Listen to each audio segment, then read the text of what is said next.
Welcome to Pulse of Africa channel, your reliable place for real up-to-date news from across Africa.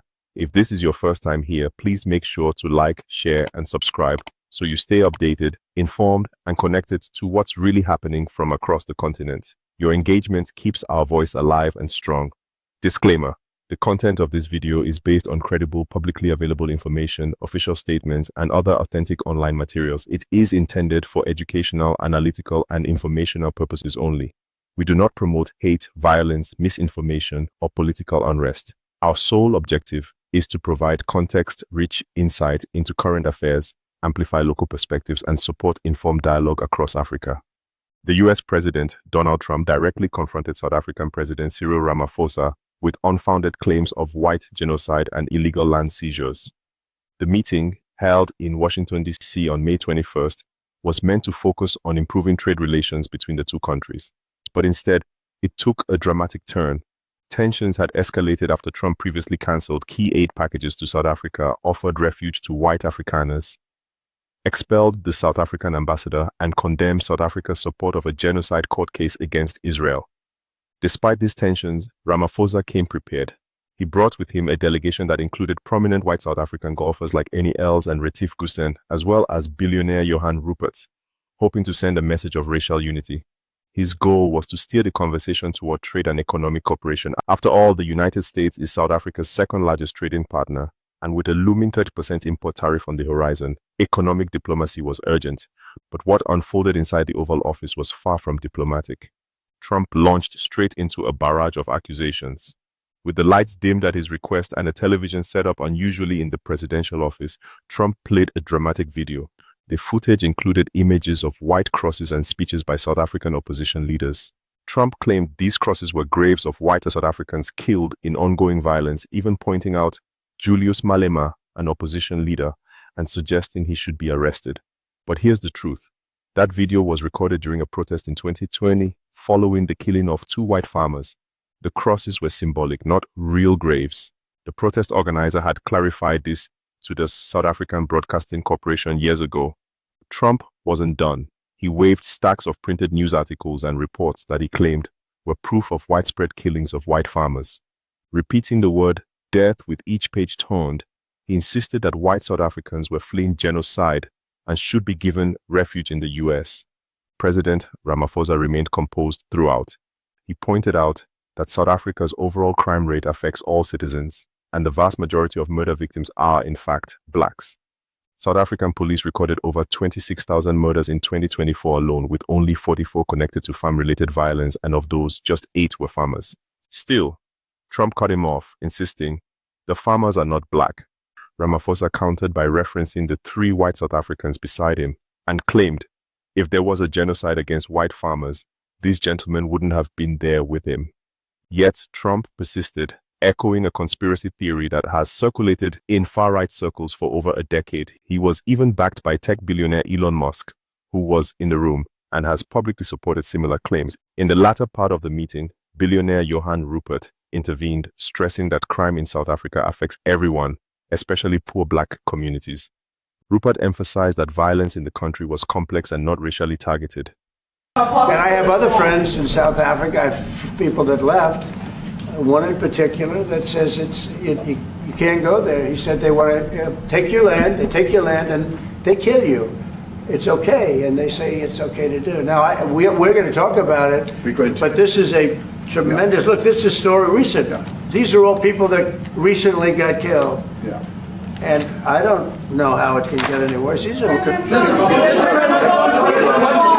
and you know, the men that you saw, the people that you saw in that movie, those are officials. Those are people that were in office. They had one march, they had a dance in your parliament, whatever you may call it, legislature. Well, let me clarify that. Yeah, let me clarify that, because what you saw, the speeches that were being made, one, that is not government policy. We have a multi-party democracy in South Africa that allows people to express themselves, political parties to adhere to various policies, and in many cases, or in some cases, those policies do not go along with government policy. Our government policy is completely against what he was saying, even in the parliament. And they're a small minority party, which is allowed to exist in terms of our constitution. But you do allow them to take land. No. You do allow them to take land. Nobody can take land. And then when they take the land, they kill the white farmer. And when they kill the white farmer, nothing happens to them. No, there is Nothing happens to them. There is criminality in our country. People who do get killed, unfortunately, through criminal activity, are not only white people. Majority of them are black people. And we have now The been farmers are utilized. black. The farmers are not black. We I don't now- say that's good or bad, but the farmers are not black. And the people that are being killed in large numbers, and you saw all those grave sites, and those are people that loved ones going, I guess on a Sunday morning, they told me, to pay respect to their loved ones that were killed. Their heads chopped off. They died violently. And, you know, I mean, we're here to talk about it, and I didn't know we'd get involved here. But I will say this, that if the news wasn't fake, like NBC, which is fake news, totally, one of the worst, ABC, NBC, CBS, horrible.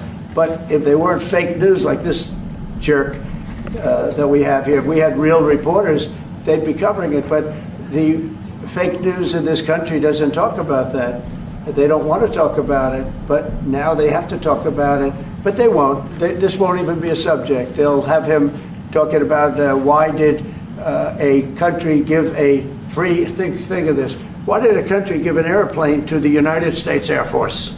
Okay, the United States, not to me, to the United States Air Force, so they could help us out, because we need an Air Force One until that's Air Force One, it's being built. 2 of them being built. But Boeing's a little bit late, unfortunately. So why did they give us a plane to the United States Air Force? That's what that idiot talks about after viewing a thing where thousands of people are dead. I'm sorry, I don't have a plane to give you. I wish you did. I take it. I would take it. If your country offered the United States Air Force a plane, I would take it. Okay. These are the reactions of some South Africans following the meeting of their president and the US president. I did think President Ramaphosa represented the country well. I thought the delegation, especially that he took over with him, was very strategic, and I thought everyone in that delegation put their best foot forward for our country. Even though I feel like he didn't give enough information about the white genocide in South Africa, I think but he handled the situation very well. Yesterday is mission accomplished, because many things have been said about South Africa. It took the head of state to go to White House to sit down with President Trump and to put the record straight for the first time face to face. And President must be applauded for that. He's doing it for his country. He's not doing it for himself. I think there's no longer a shift between any racial groups. I work with a lot of racial groups, with a lot of people, and I do believe that we shouldn't care about what other countries think of us. The meeting has ignited controversy globally. Human rights organizations, African Union observers, and diplomatic analysts have raised concerns about Trump's rhetoric, accusing him of spreading dangerous misinformation. The South African government has firmly denied any organized campaign of violence against white farmers. Experts warn that Trump's use of debunked conspiracy theories, especially in such high-profile settings, could fuel racial tensions both in South Africa and among far-right sympathizers worldwide. Despite the turbulence, Ramaphosa tried to steer the conversation back to economic matters. He announced that both nations had agreed to continue discussions around trade, particularly focusing on South Africa's critical mineral resources and the possibility of purchasing U.S. liquefied natural gas.